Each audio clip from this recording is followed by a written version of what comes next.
Good morning, everyone. I'd like to talk to you this morning about certainty, uncertainty, and the path of descent. My conversation partner for this hour will be Howard Thurman. I never met Howard Thurman, but I, some years ago, came across a few random quotes. He's got a couple of those famous quotes that circulate out there, including a few that maybe he never said.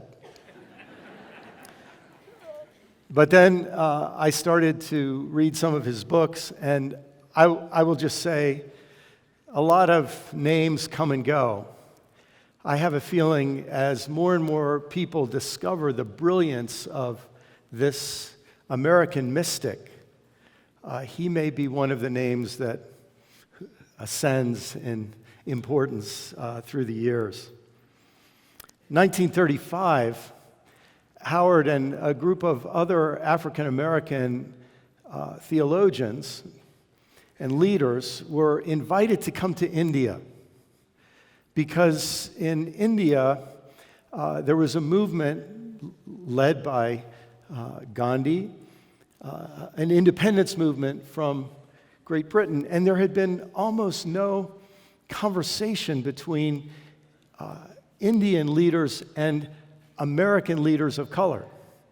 And so this small group traveled to India. It was really quite a historic occasion. You can see Howard there toward the right of the photograph. And they had a meeting with Gandhi, and in those few hours, Howard understood and embraced the message of nonviolence and brought it back to the United States. And in the years to come, he had a great influence on Martin Luther King Jr. and is credited as being one of the channels through which Gandhi's message of nonviolence, which, as you know, he had kind of gotten from Jesus,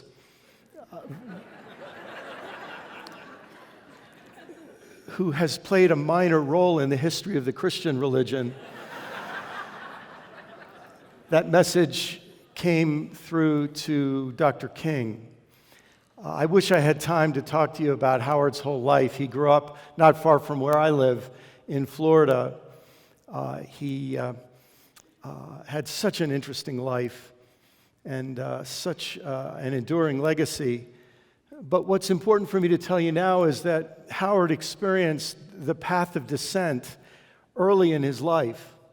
And with no formal training in what we would call contemplation, he just naturally was drawn to what we're calling the path of descent. He was born in about 1899. 1906, his father died. The family went to the church that they were part of and asked for preparations for the funeral. The pastor refused to conduct the funeral because Howard's father was not a regular church attender. Now, I know it's hard to imagine church leaders acting in such a way. The family found a traveling minister who was willing to conduct the funeral for a non-churchgoer. But Howard recounted years later, this made an impression on him you can imagine for a 6 or 7-year-old boy. The preacher took the occasion of Howard's father's funeral to preach about why Howard's father was now suffering in hell. After the death of his father, Howard's mother had to become a domestic servant in order to support the family, working constantly. And for that reason, Howard was largely raised by his grandmother, who had been born a slave and was raised in the slave era. You realize it's not that many generations ago that was reality. And Howard's grandmother had a huge effect on Howard. He told stories later about how she would ask him to read her from the Bible because she never learned how to read. There were certain parts, like where Paul said to slaves to obey their masters, she forbade him to ever read, because she remembered how the slaveholders would have preachers who would come and preach that verse constantly to the slaves. Can you see how having a grandmother like that would help you begin to descend from some of the certainties of the culture around you. She believed in the magic of reading. She understood, because she was deprived of the ability to read, she understood how powerful reading and education was. And of course, then you can see what thrusts Howard into a life of passionate curiosity and wide reading and deep learning. He married young, a woman named Kate Kelly. She died 3 years later of tuberculosis. He later married Sue Bailey. But this young man at a young age had experienced this thing we're calling the path of descent. And he will be my conversation partner this morning as we talk about our own experience of the path of descent in relation to certainty. I'd like to take us through kind of 6 or 5 little movements in this time together, and then we'll have some time in between for us to reflect on this rich wisdom from Howard Thurman. But the starting point for me is what I'm going to call the logos of creation.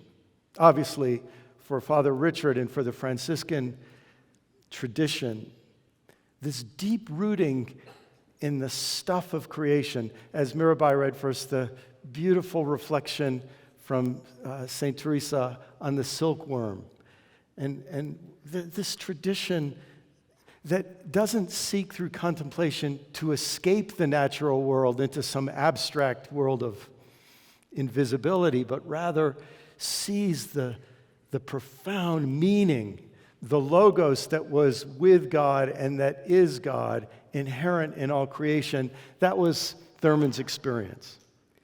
He, in some ways, I think, was naturally attuned to what we're calling the path of descent because he had learned to see the logos of creation in river, night, oak, sea, and soil. I'm going to read you several long quotes just because I want you to get to know this amazing man.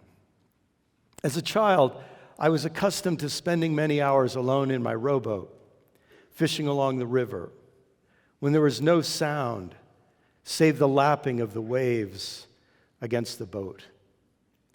There were times when it seemed as if the earth and the river and the sky and I were one beat of the same pulse. It was a time of watching and waiting for what I did not know, yet I always knew. There would come a moment when beyond a single pulse beat, there was a sense of presence which seemed always to speak to me.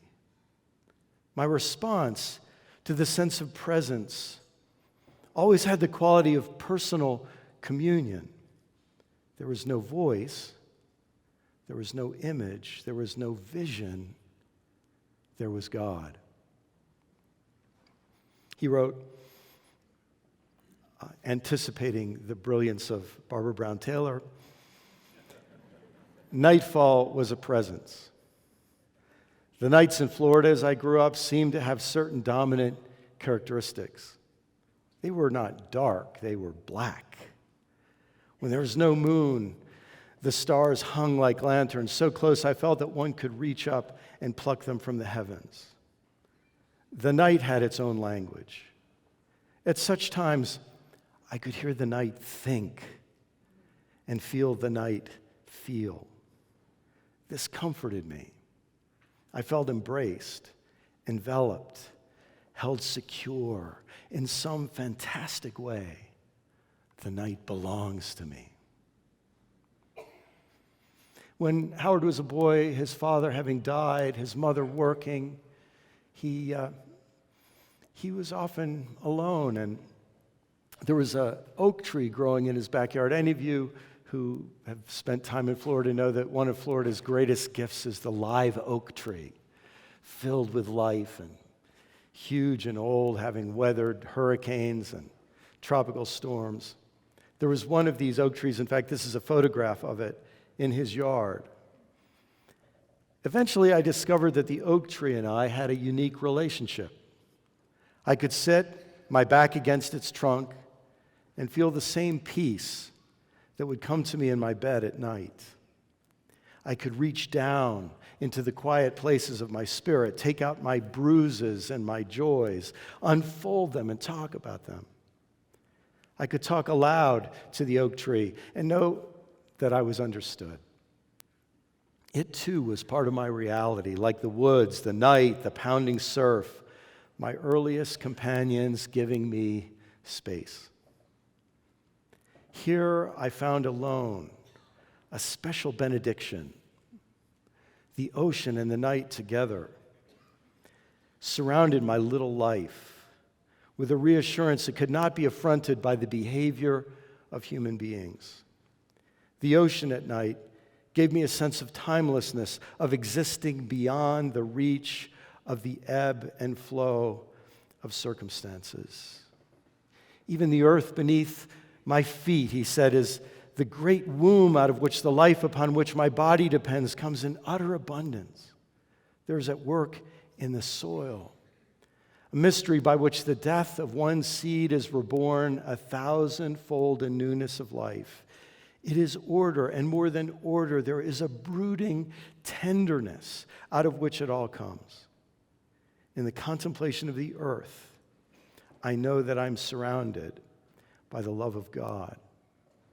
With that childhood experience, when he read the Gospels, he saw things that so many of us are carefully taught to miss.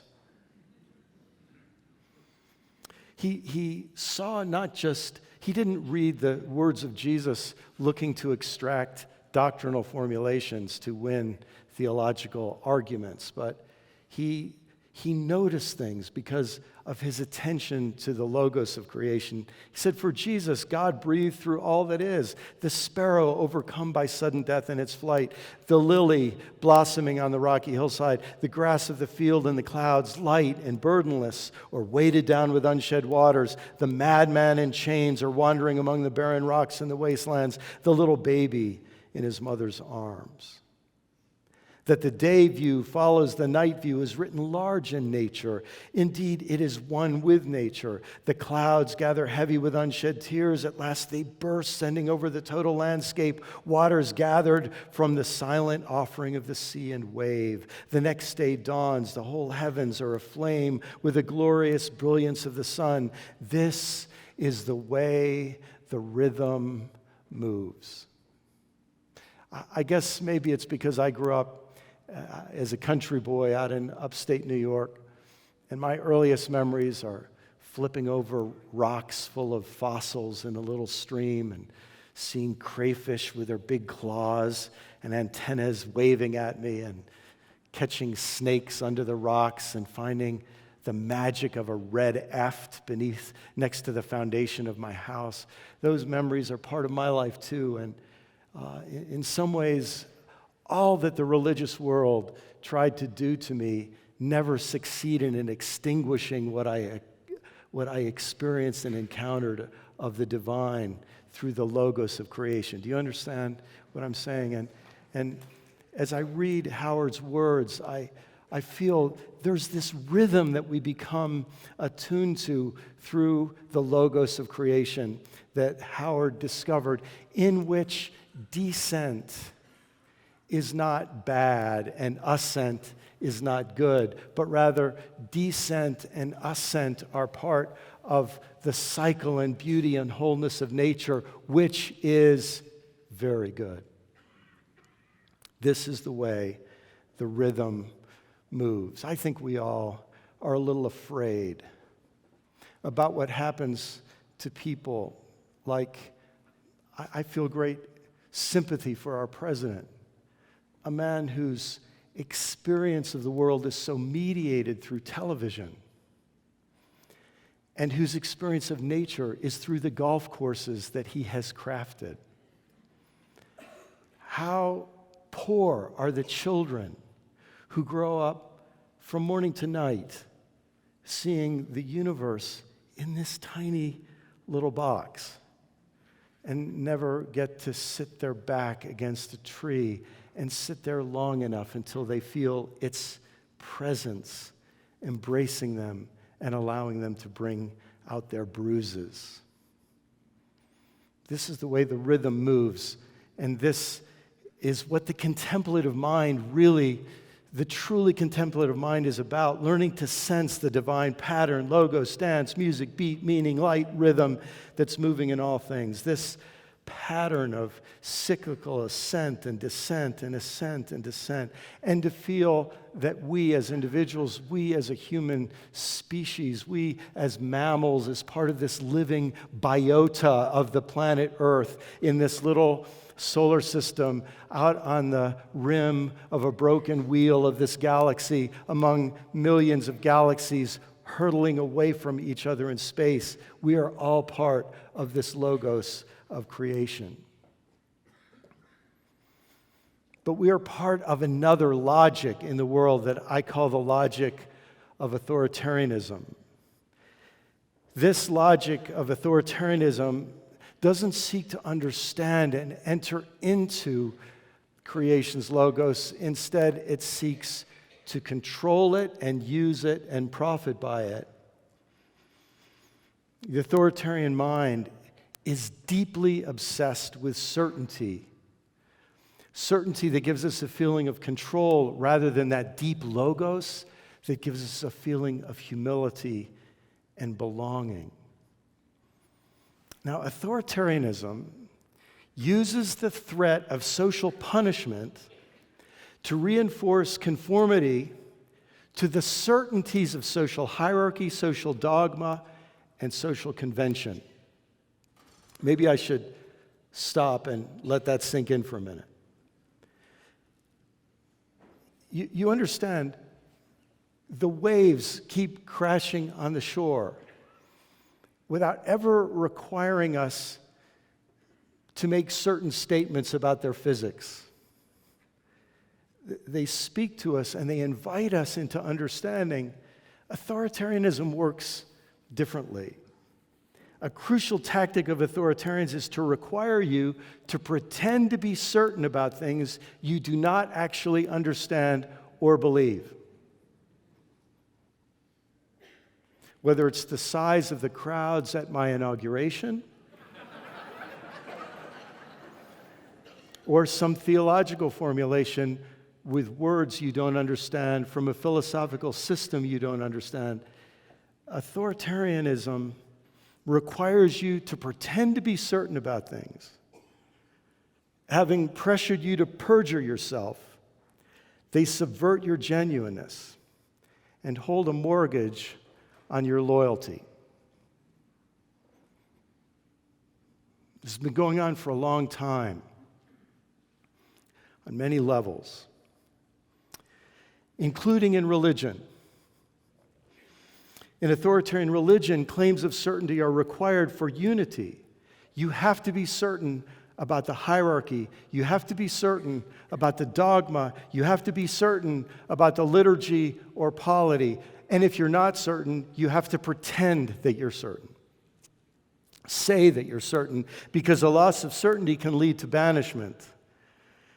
And the constant threat of banishment creates deep social anxiety, which pressures people to make false confessions, which breed insincerity, which turns belief into make-believe or hypocrisy, which fosters complicity and compliance, which squelches curiosity and wonder, which leads to spiritual death and social reward. It works the same in dysfunctional authoritarian families, in dysfunctional authoritarian religions, in dysfunctional authoritarian political parties, governments, economies, companies, and so on. And all of us are raised in these systems, and occasionally we experience doubt. And doubt, we find out, is a gift. If it weren't for doubt, we would still believe the earth is in the center of a 6,000-year-old universe, and we might even believe it was flat. If it weren't for doubt, white people would still believe they're superior, and so would men. And sadly, some haven't gotten that memo. We would think diseases are caused by curses, not germs. We would still believe in the divine right of kings. And we would still see democracy as a theological heresy, which you understand, Americans, it was seen as for a long time. Some rabbis gave me this little sticker.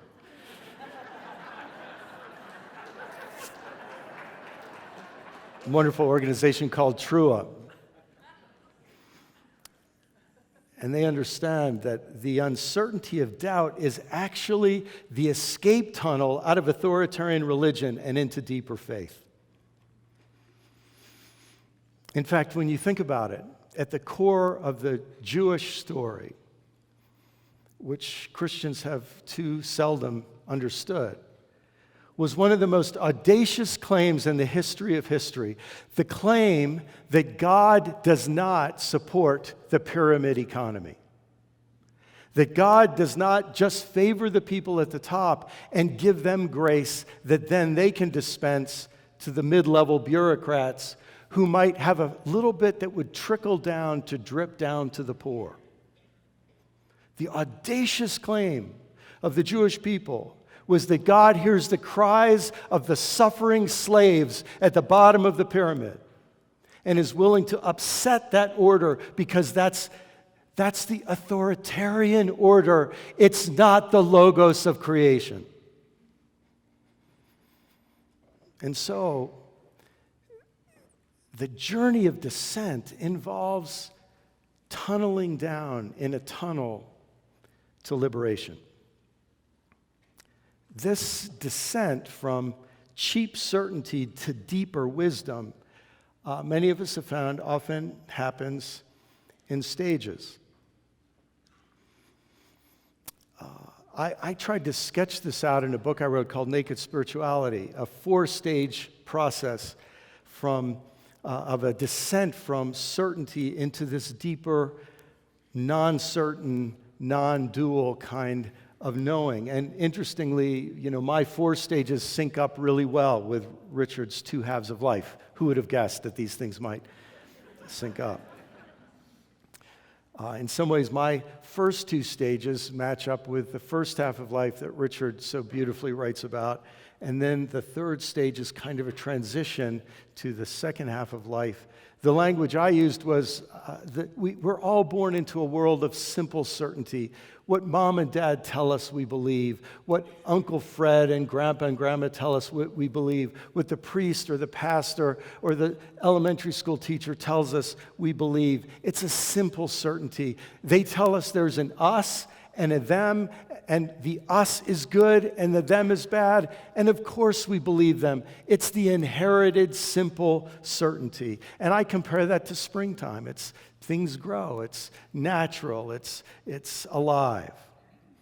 But then we get older and and that simple certainty starts to break down. For a lot of people, if for young Howard, that happens when you're 6 years old and your pastor won't perform your father's funeral, and then the visiting minister uses the funeral as a scare tactic. Your simplicity starts to break down. For a lot of us, though, it doesn't happen until we go to college. And the freshman student, she shows up, she's bought her books, she's got a brand new backpack and notebooks and everything, and she's very, very excited, and she goes to her first class, and let's say it's an economics class. She's never had Economics 101, and the professor says, in economics, we understand all of human behavior in terms of a struggle between the masses of workers and the oppressions of the bourgeois and the controlling elites. And she says, well, I never heard that before. Everything's about class struggle. She writes it in her notes. And she thinks it's going to be on the test. And she goes to her next class, and it happens to be a psychology class. And the professor comes out and says, in our approach to psychology, we understand everything about human life in terms of the minimizing of pain and the maximizing of pleasure. The human being is a mechanism to minimize pain and maximize pleasure. She says, oh, that's a little different than what economics class said, but this is probably going to be on the test. And she, writes it down.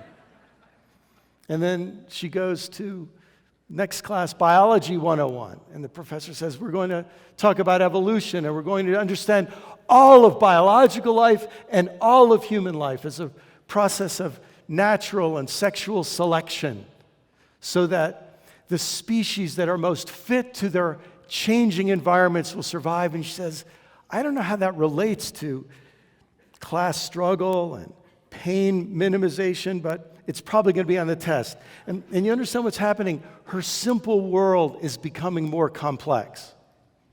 And she's got to learn how to win the game of passing tests. And that's when certainty gets more complex.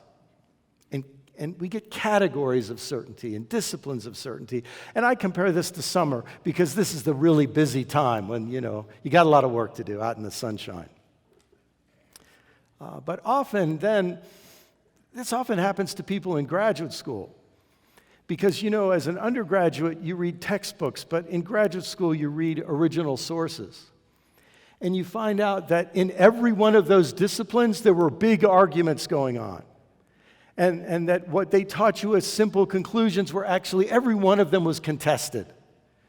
And then you start to find out all of the contrary data, and you learn how clever people can lie with statistics, and you just wonder, can anything be believed anymore? And it's your job in graduate school to question and doubt and undermine certainties, at least if you go to a good graduate school.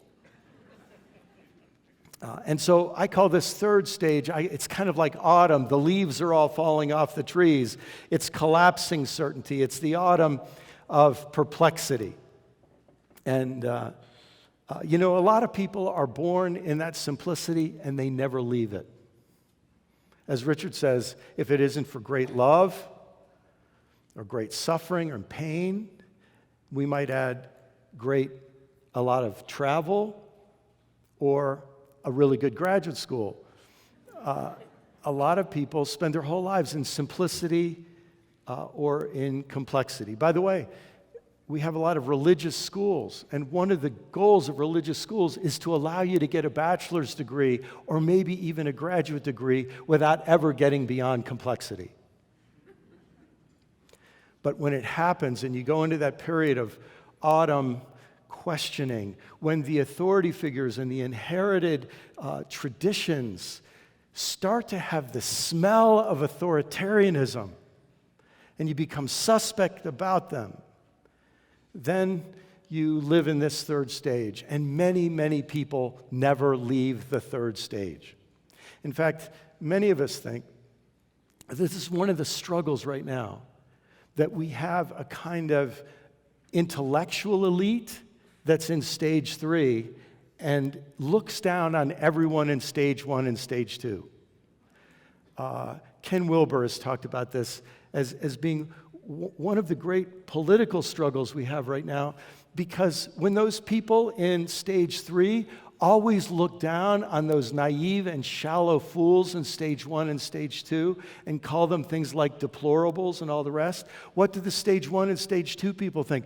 Oh, I'd like to join the stage 3 club. No, they feel insulted and resentful, and so they dig in their heels and say, we're better than you.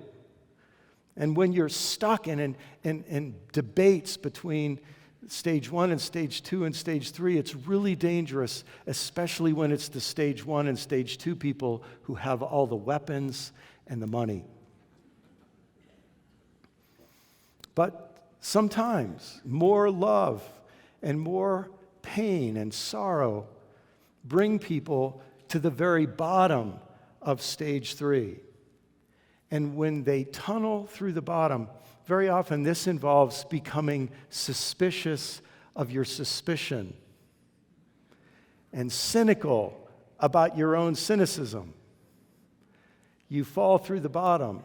Everything is stripped away. And in this basement, you start digging a tunnel, and it feels like everything's gone. All your certainty is gone. and it feels like everything has died. And that's the path of descent. Now, what's interesting in many of our experiences is that you lose your certainty, you feel you're stripped away to nothing, and then this little fresh breeze comes of springtime. And usually what you discover is a deeper simplicity. That you live in that for a while, and then guess what? You dig down to a deeper complexity. And then you find out that this spiral keeps digging you deeper and deeper and deeper, and it keeps going wider and wider and wider. One way to say it is that inherited or simple certainty is the stage of dualism. It's the dualistic mind. It's the mind that we inherit that tells us we're good and they're bad, and we see everything in terms of us and them, right and wrong, in and out, and the world is very, very clear. And this is the stage of social dependence or codependence, where we need authority figures to tell us the simple truth. By the way, this is a good definition of a cult. A cult exists when people who have grown from simplicity to complexity or perplexity become overwhelmed by complexity and perplexity and are willing to sell their conscience and their consciousness out to an authoritarian leader who will give them the simple answers of stage one again. Now, I know this sounds very esoteric and theoretical and has nothing to do with real life today.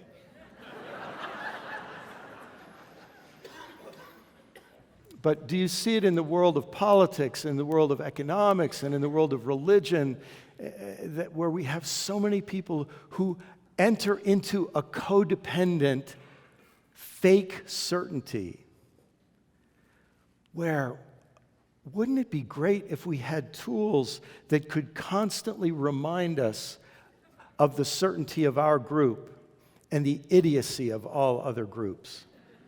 Boy, it would be nice if we had such a thing. And if you want to talk about that simplicity as a stage of dualism, you could talk about complexity as a stage of pragmatism. And here's where we become independent, and we want to think for ourselves and learn for ourselves and figure it out for ourselves.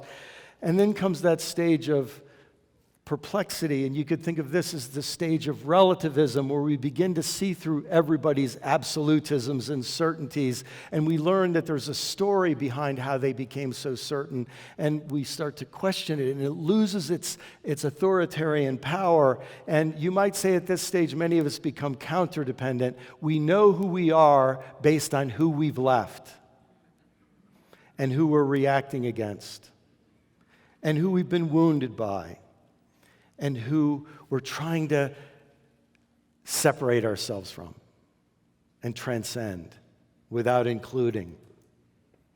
But then stripped, when we're totally stripped naked, here's the problem. You're in graduate school, you've doubted everything, and you fall in love.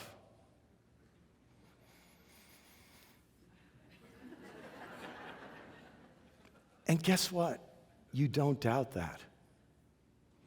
And you want to make a commitment. And you want to have a baby. And now you've got to actually build a life. And when that baby gets born, you go through that stage of changing diapers, but then you get to the even harder stage where the baby needs to be told what is right and wrong. And life forces you to have to discover some deeper kind of knowing, some deeper kind of harmony. And that's that stage that I'm calling the stage of harmony, where there's this deeper knowing. In some ways, you'd never get there if it weren't for what you learned about simple certainty and complex certainty and collapsing certainty. All of that's necessary in some ways to embrace that deeper harmony. And you understand that you needed those people and that you're interdependent with them. And that's my way of reflecting on my own experience, as well as delving deeply into all the literature on human development and stages of development from many, many different theoreticians. It's my way of simplifying this process that many of us have experienced. When you go through that third stage of perplexity and you stop needing to reach predetermined conclusions, you only needed to reach them because the authoritarian structures required you to. When you discover this blessed uncertainty and you fall through this tunnel, you awaken to something new that I'm going to call the sound of the genuine. Here's how Howard Thurman described this in several different powerful ways. He described it as twilight, as the two Barbaras talked to us about yesterday. There is twilight, the creative isthmus joining day with night. It is the time of pause when nature changes her guard. It is the lung of time by which the rhythmic respiration of day and night are guaranteed and sustained. All living things would fade and die from too much light or too much darkness if twilight were not. In the midst of all the madness of the present hour, twilights remain and will settle down upon the world at the close of day and usher in the nights in endless succession, despite bombs, rockets, and flying death. This is good to remember. Amen? He described it as a growing edge. Because you remember, when you've got certainty, there's no room to grow. We know it all. Just master our system, and you can get a master in theology.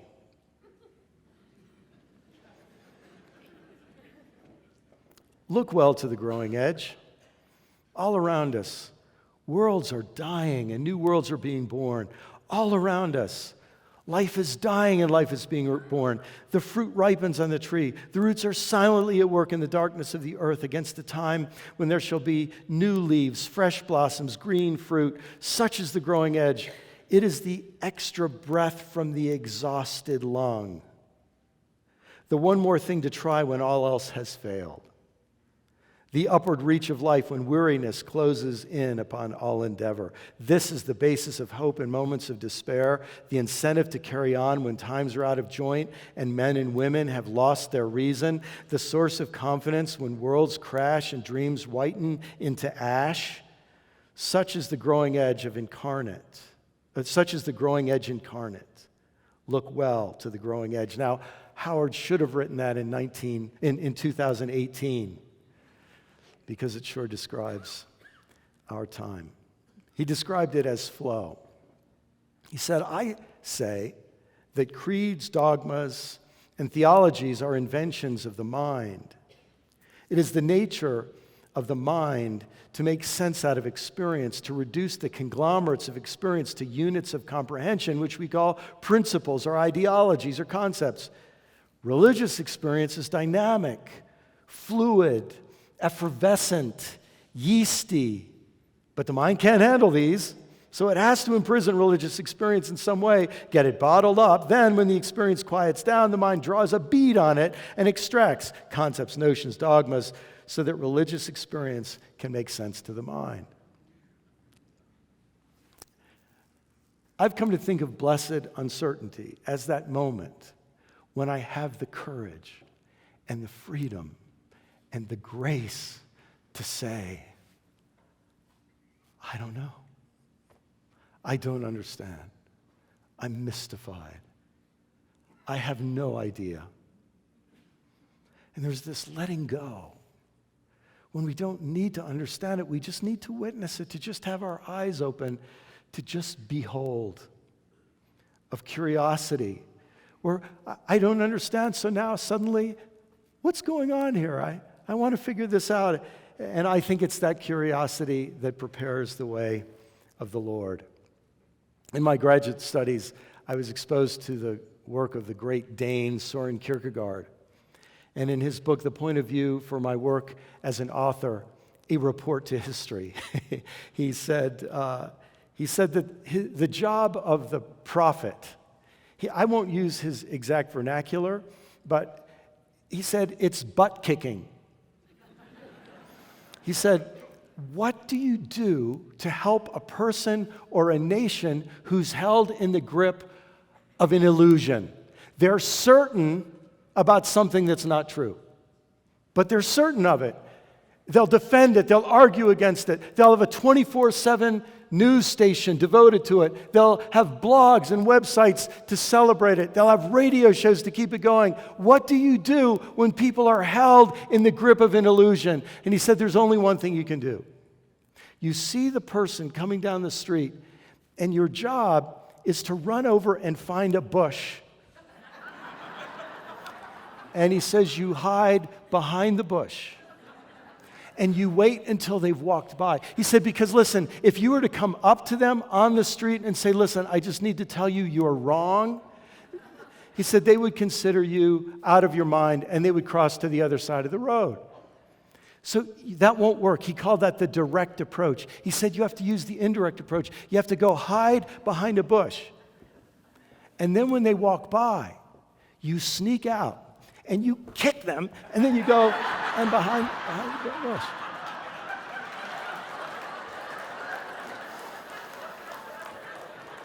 And then he said, in this way, you will succeed in doing what could have been accomplished in no other way.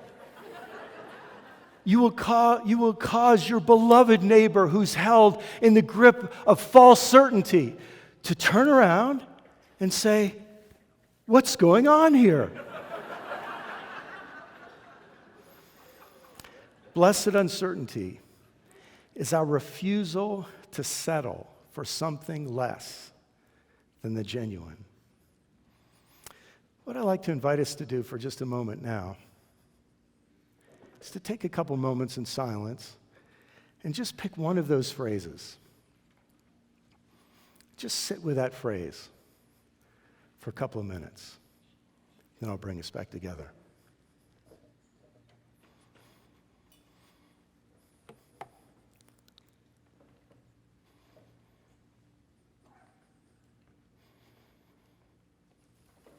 Thank you.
I know you won't be able to read this, but I'd like to read to you a couple of paragraphs from a commencement speech that Howard Thurman gave at Spelman College in 1980.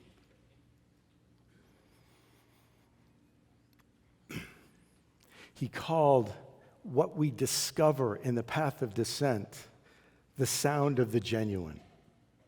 There is something in every one of you that waits, listens for the sound of the genuine in yourself. And if you cannot hear it, you will never find whatever it is for which you are searching. And if you hear it and then do not follow it, it was better that you had never been born. You are the only you that has ever lived. Your idiom is the only idiom of its kind in all of existence. And if you cannot hear the sound of the genuine in you, you will all of your life spend your days on the ends of strings that somebody else pulls. There is in you something that waits and listens for the sound of the genuine in yourself. And sometimes there is so much traffic going on in your minds, so many different kinds of signals, so many vast impulses floating through your organism that go back thousands of generations, long before you were even a thought in the mind of creation. And you are buffeted by these, and in the midst of all this, you have got to find out what your name is. Who are you? How does the sound of the genuine come through to you? The sound of the genuine is flowing through you. Don't be deceived and thrown off by all the noises that are a part even of your dreams, your ambitions, so that you don't hear the sound of the genuine in you, because that is the only true guide that you will ever have. And if you don't have that, you don't have a thing. You may be famous. You may be whatever the other ideals are, which are a part of this generation. But you know you don't have the foggiest notion of who you are, where you are going, what you want. Cultivate the discipline of listening to the sound of the genuine in yourself. Now, there is something in everybody that waits and listens for the sound of the genuine in other people. I must wait and listen for the sound of the genuine in you. I must wait, for if I cannot hear it, then in my scheme of things, you are not even present. And everybody wants to feel that everybody else knows that she is there. I want to feel that I am thoroughly and completely understood, so that now and then I can take my guard down and look out around me and not feel that I will be destroyed with my own defenses down. I want to feel completely vulnerable, completely naked, completely exposed, and absolutely secure, that I can run the risk of radical exposure and know that the eye that beholds my vulnerability will not step on me.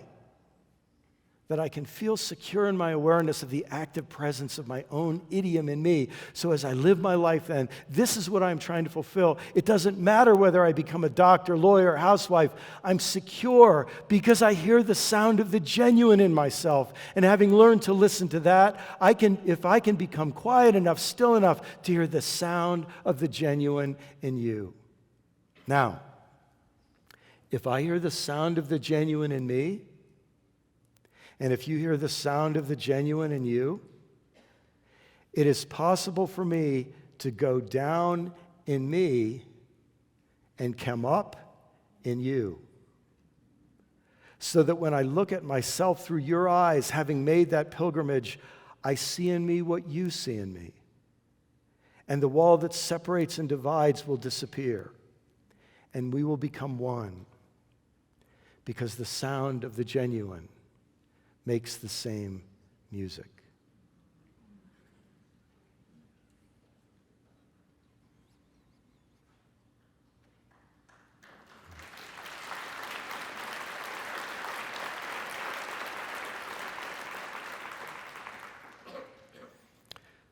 Could it be that this universe is the kind of universe that's perfectly set up to lead us in a pursuit of the sound of the genuine, through simple certainty to complex certainty to collapsing certainty to naked uncertainty, and that's the way the rhythm moves. Now, before we go to our last movement here, I'm going to invite you in just a minute to process this with one or two people. I'm going to ask you in just a minute to stand up and find one or two people.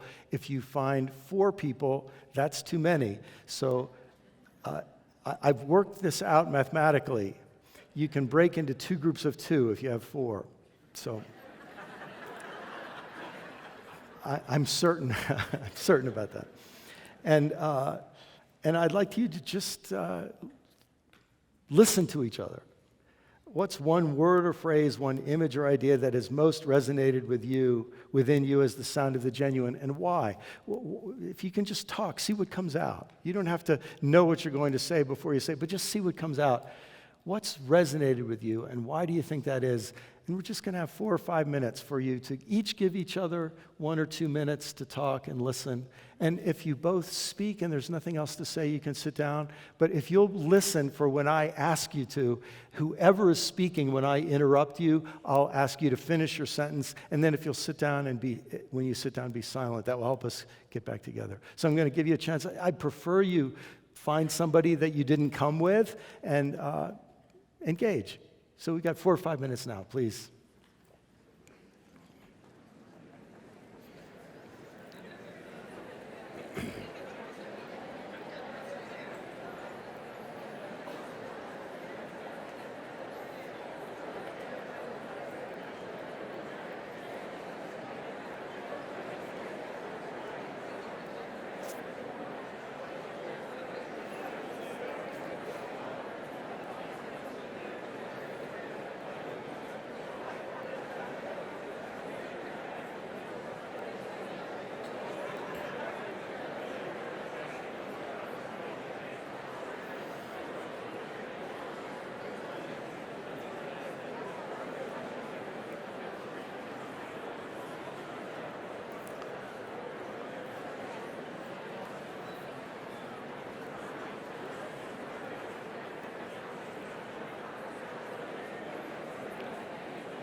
It's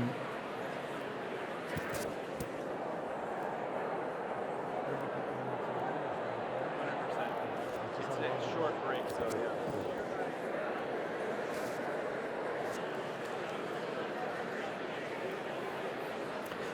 Whoever's speaking now, when you're finished, please have a seat.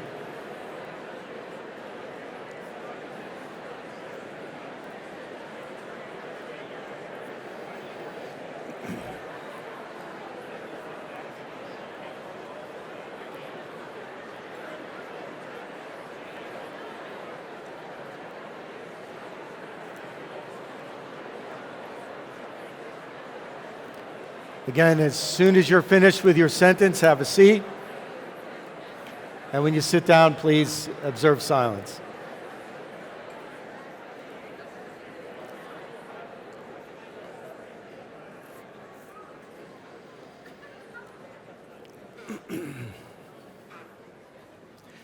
Now, if we were to stop there, I don't think we would be being true to the life of Howard Thurman, because Howard didn't just write as a mystic. One of his most important books was a book called Jesus and the Disinherited, and it was a book of profound theological and social, economic, and political import. And that's why I believe that when we attend to the sound of the genuine, it takes us to a place where contemplation inexorably leads to action. And we find out that descent is related to dissent. Thinking and knowing are social acts. Our individual thinking is deeply connected to our communal knowing. Let me explain. I grew up fundamentalist. It was called evangelical, but it really was fundamentalism. And here's what I found growing up as a young fundamentalist. If I were to think in the center of the fundamentalist circle, I was brilliant. But the closer I moved to the edges, the slower my thinking became, until I felt, when I got near the boundaries of what was allowed to be thought in my community, I felt I was thinking in molasses.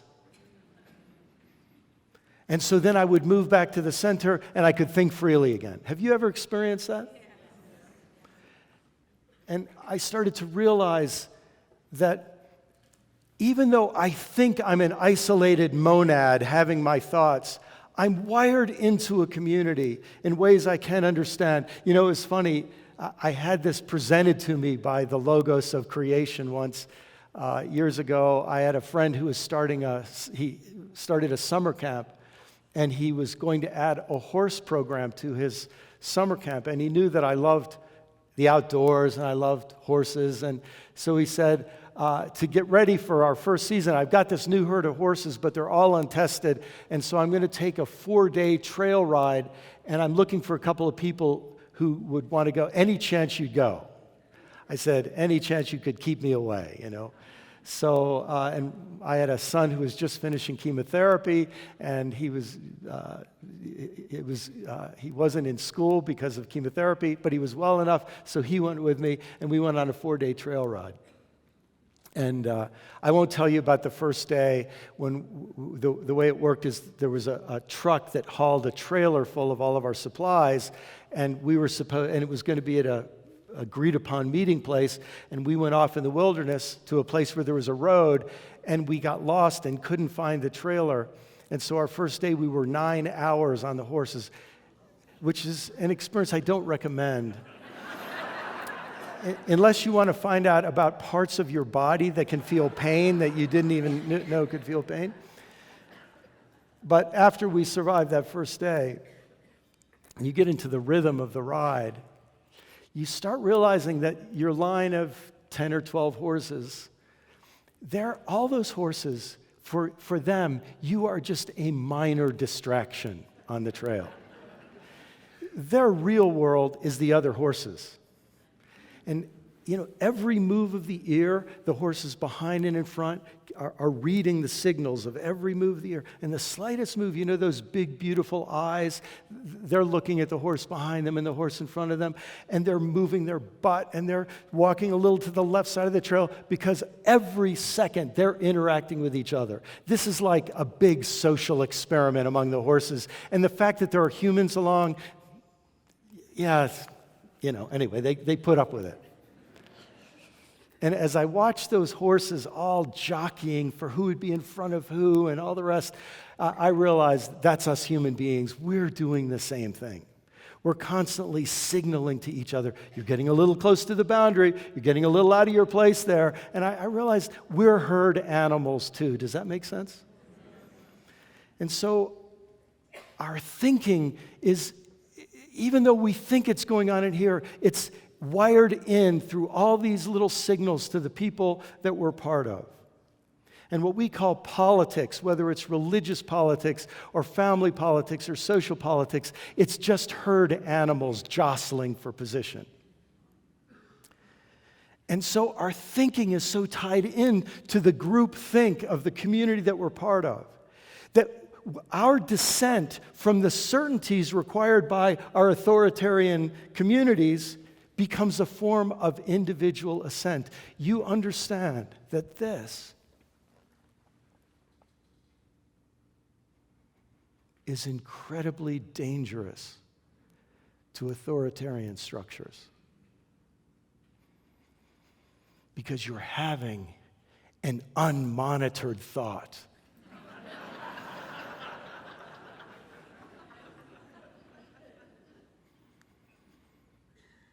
And if you listen to the sound of the genuine that's arising within you, that will become dissent from the logic of authoritarianism that's being enforced from the outside.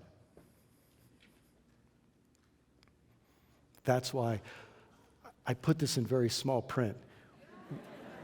We don't want to mention it too loudly. But contemplation is inherently political. You've noticed that many of the mystics were in trouble with the office of the Inquisition.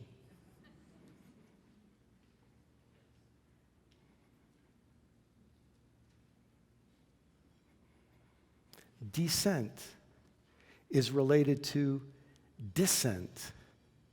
Because when you start to listen to the sound of the genuine, the logos of creation, you start to see through the logic of authoritarianism that's trying to run the show and make a buck and get a vote out of your pretended consent to certainties that you're not actually certain about.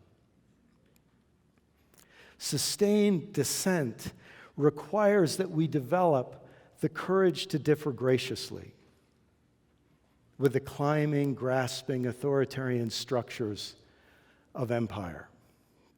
I learned that phrase, the courage to differ graciously, from a Twa theologian in Africa. Twa is the name that people who are called pygmies use for themselves. And Kenzo, like most of his people, is... well, the way he says it is, I try to watch my height. But as an African theologian, trained by the top schools and scholars around the world, who even in Africa is from a tribe that's considered marginal, he understands. When you have a voice of dissent, you have to learn how to differ, and that takes courage. But you have to learn how to do it graciously.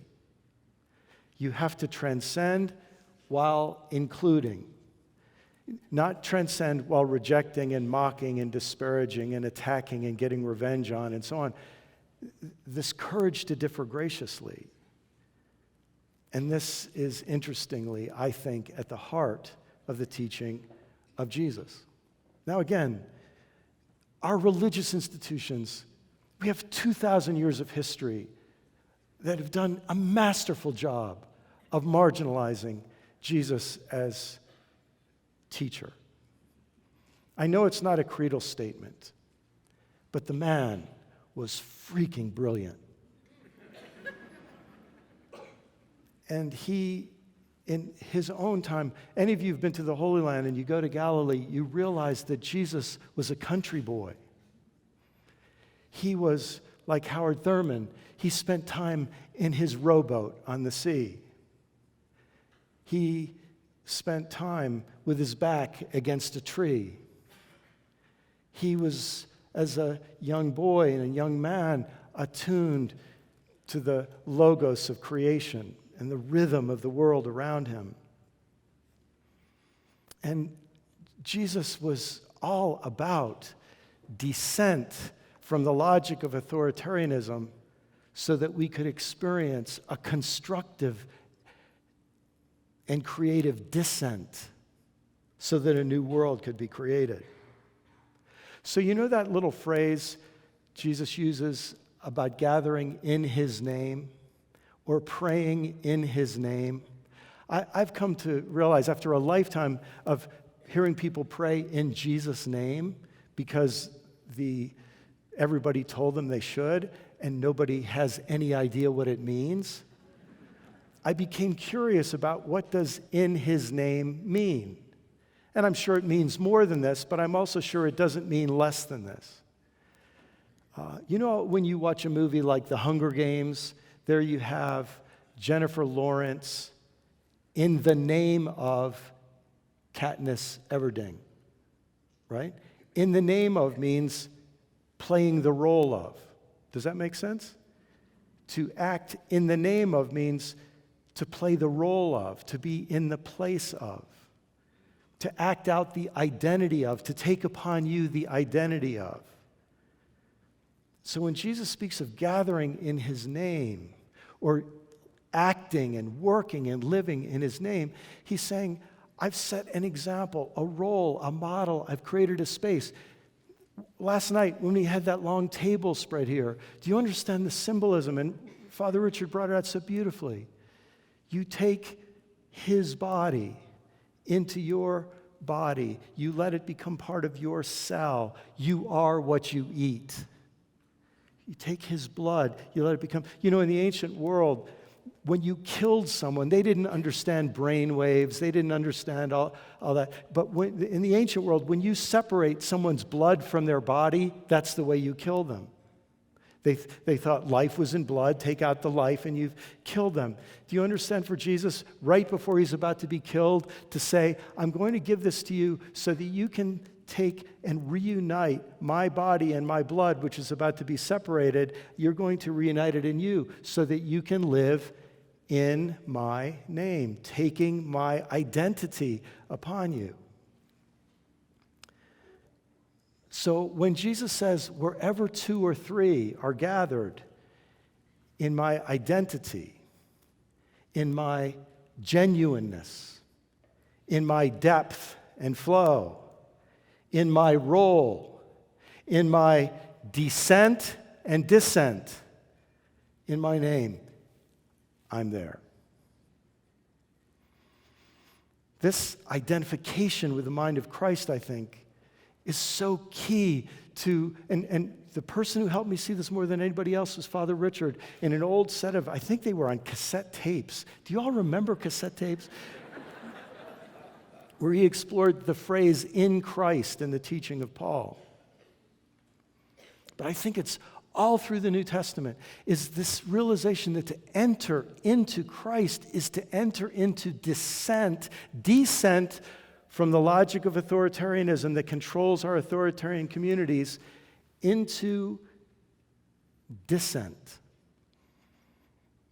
And if you're familiar with this passage in Philippians 2, it begins with a reference to Adam grasping at the fruit, grasping to be like God, grasping to the certain knowledge of good and evil. By the way, when you're certain about what good and evil is, and you're certain about who good and evil is, you can put evil people in cages. You can put them in concentration camps, and you can even kill them and feel good about it.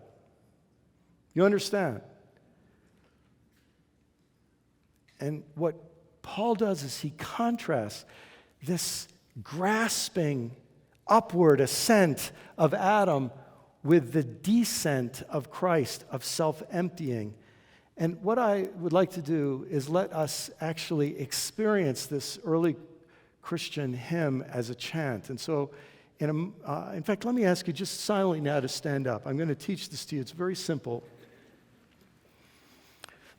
Any line that is over at the left margin, we're going to sing on one note, and then we'll go down and then back up on the last word. So it'll go like this.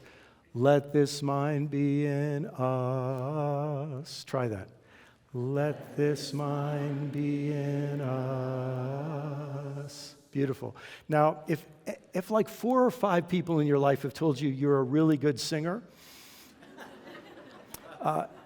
maybe you could add a third above that, or a fifth above that, maybe even a sixth. If you add a major seventh, we'll experience Pentecostal jazz here. But most of us should stay on the basic note. But if you want to add something, try that. Ready? Let this mind be in us. Once more. Let this mind be in us. So you can let those harmonies flow. If the line is indented, we'll just go up instead of down. So then it would be the mind of Christ Jesus. Try that.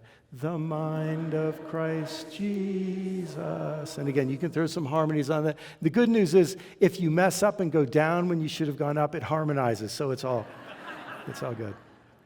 But let's just savor this hymn and see if we discern the path of descent in this hymn.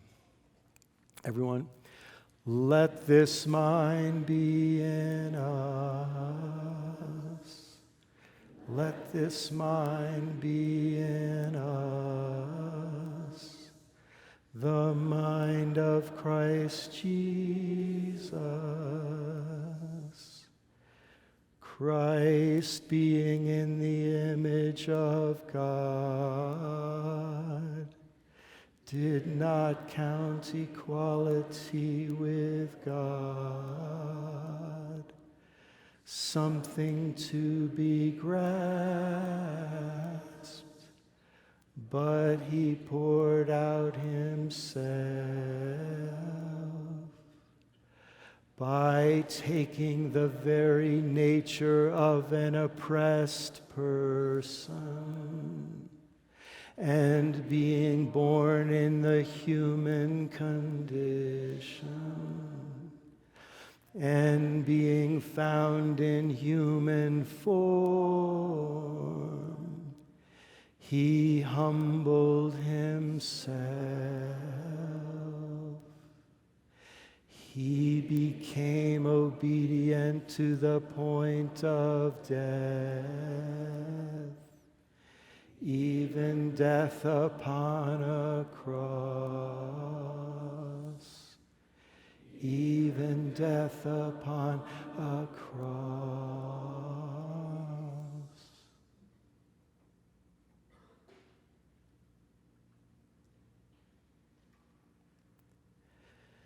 Therefore God exalted him to the highest place. God gave him the highest name of all, so that at Jesus' name all knees should bend, all tongues confess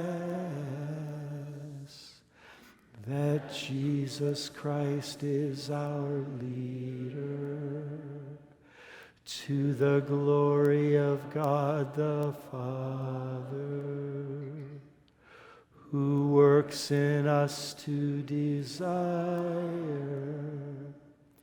and do God's good pleasure.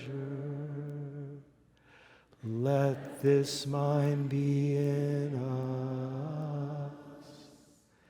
Let this mind be in us. The mind of Christ Jesus. Amen. Let's just hold that silence for a moment.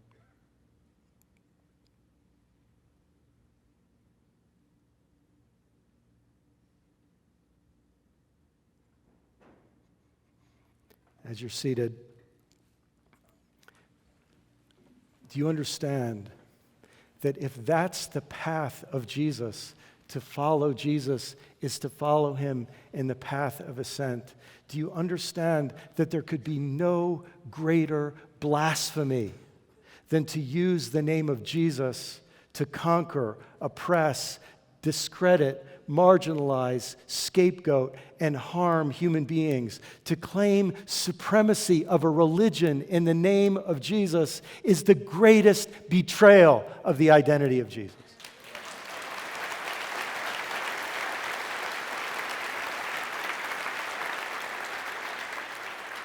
You understand, to declare Jesus as Lord, that word Lord in the first century, that was the word that referred to Caesar, who is the Lord, who is the leader. By the way, to call God Father, the Romans were very, very big on Rome being the fatherland.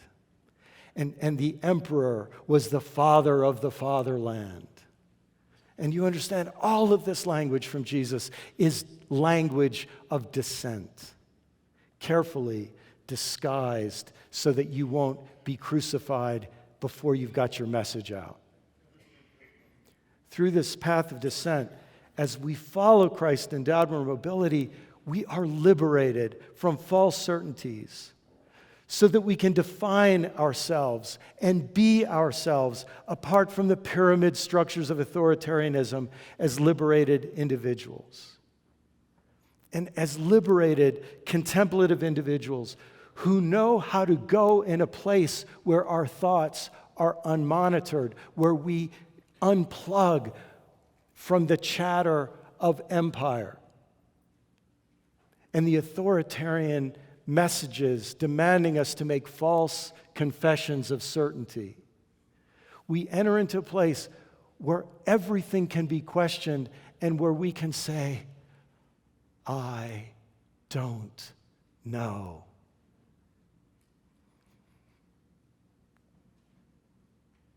When we as contemplative and liberated individuals come together, by the way, I have to say this, you understand, there's a kind of neutered contemplation that does the very opposite. It makes people become passive. It makes people become out of the game so that now they're no threat to the authoritarian structures. It doesn't just happen in Christianity. Thank God for Thich Nhat Hanh, who has been speaking to Buddhists about engaged Buddhism because he realized this happens in Buddhism. Thank God for all the prophets and leaders in all the different religious traditions who are helping us see that there's this call to the logos of creation through our different portals to see it.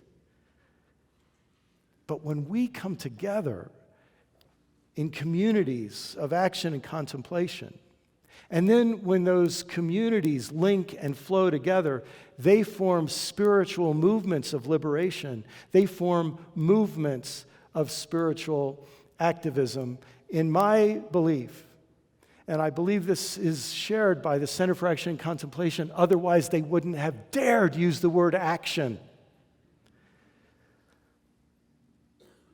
The end of contemplation is always action.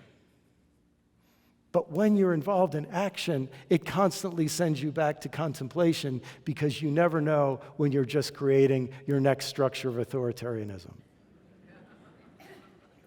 That's why we need safe relational spaces like this conference and the Center for Action and Contemplation to descend with others who are learning the path of descent. At first, it might just be 2 or 3 gathering in that identity. Then it might be 20 or 30, 200 or 300, 2,000 or 3,000. And when you then see that the Spirit is springing up all over with communities who are daring to doubt the certainties of authoritarianism, then a movement begins. But it starts with 2 or 3 who are willing to be soul friends to one another on the path of descent, who are willing to journey together from cheap certainty to deep faith and connection. And as we descend and flow together, then those spiritual movements can take shape and open new possibilities in the ongoing story of God's creation and liberation.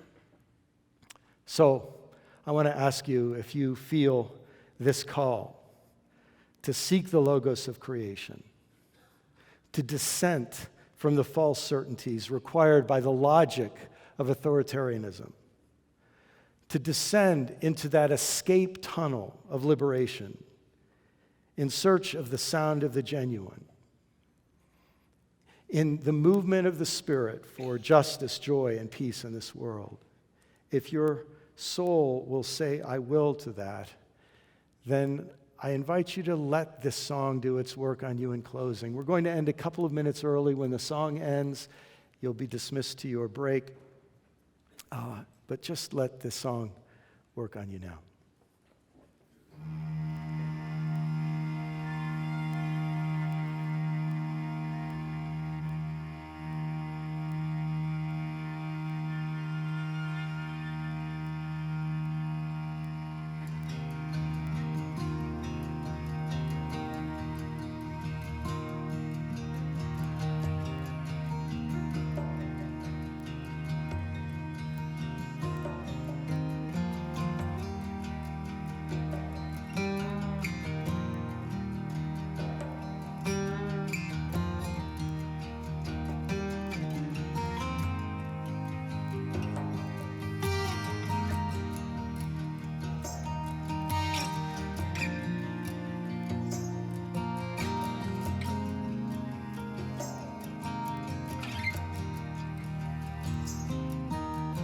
Nothing, all you hear is silence.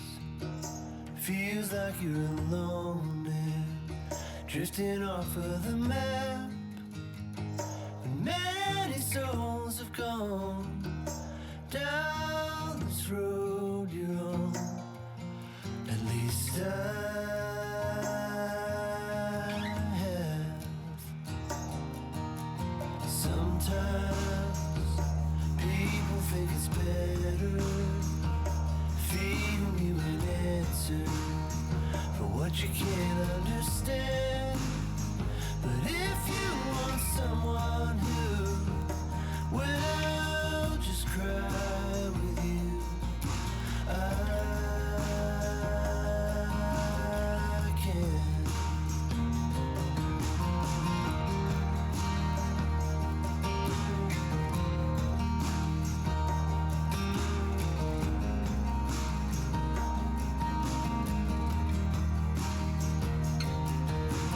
Some say there's nothing they're ashamed of.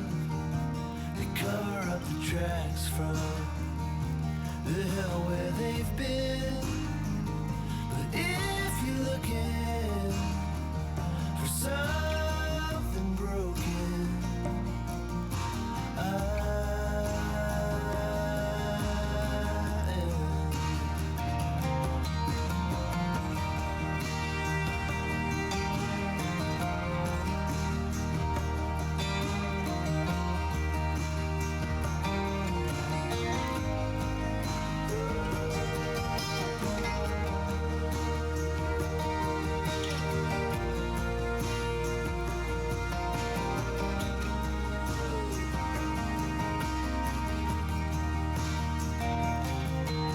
The truth is, we're all gonna take a last breath, and that's not the only sad death we are meant to feel.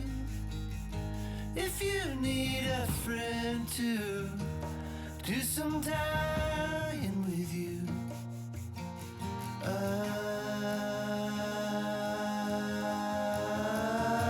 will.